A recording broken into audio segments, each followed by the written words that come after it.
For more on this, I'm joined by Congressman Mike Lawler, Republican representative from New York. Congressman, thank you so much for joining us tonight. So what would ending cooperation with ICE mean for New York City? Well, we already see the consequences in these sanctuary cities and states where local law enforcement is prohibited in many respects from cooperating with federal immigration officials. And you saw during Joe Biden's reign, crime spike in New York City. You had precincts where 70 to 80% of the people being arrested were illegal immigrants. And so the challenge here, and you see it in Minnesota, when you don't have local law enforcement cooperating with immigration and customs officials, your cities are flooded with illegal immigrants and many people who have committed violent crimes, including murder, child rape, sodomy. And I, for the life of me, cannot understand how any of my Democratic colleagues could be calling for the abolishment of ICE. The reality is, if they don't want to see a surge of ICE agents coming into their communities, then they should eliminate their sanctuary policies and actually allow local law enforcement to cooperate with federal immigration officials. Then you wouldn't need to see a surge of immigration officials coming into these communities. But as it stands, you see what happens in Minnesota and New York and California. You have a surge of migrants, especially under Joe Biden, where he allowed 10.5 million people into the country. Exactly. And immigration officials are simply trying to do their job. So it seems to me that these anti-ICE protests and agitations and mobs that are impeding federal investigations and arrests against exactly the criminals that you just listed there, it's like defund the police 2.0.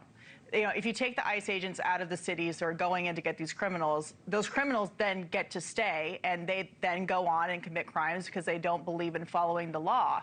So do you think this is just another round of that kind of attitude towards law enforcement, or are they after something else? No question. They are literally going down that path. Zohran Mamdani has long believed that we need to abolish ICE.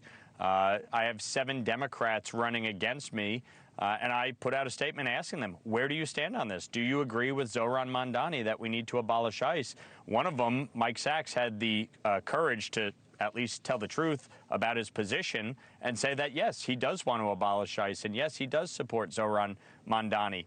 The other 6 have tried to, be silent on it and just say that, we need to rein them in.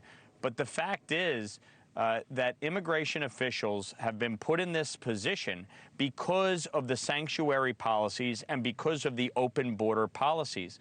And the idea that we're going to allow criminal aliens to remain on our streets is unfathomable to me, and I don't think most Americans support that. What they want is safe and secure borders. They want safe and secure communities. They want criminal aliens to be deported. They want those who have previous orders of deportation against them to be deported. They do, I think, want immigration reform so that we can actually fix the broken immigration system. But the fundamental point here is that Democrats allowed a mess at our borders and in our cities, and immigration and customs officials are simply trying to clean it up. Exactly. And this would go a lot smoother, as we see in other cities that are cooperating, if in Minneapolis or New York City, they would actually cooperate and allow local law enforcement to work with immigration officials. Right. Yeah, and in the meantime, there are lots of victims of these criminals who these Democrats just refuse to even denounce. It's amazing. Congressman Mike Lawler, thank you very much. Thanks, Katie. Thank you for watching. Subscribe below and download our NewsNation app right now on your phone, and you will get fact-based, unbiased news for all Americans.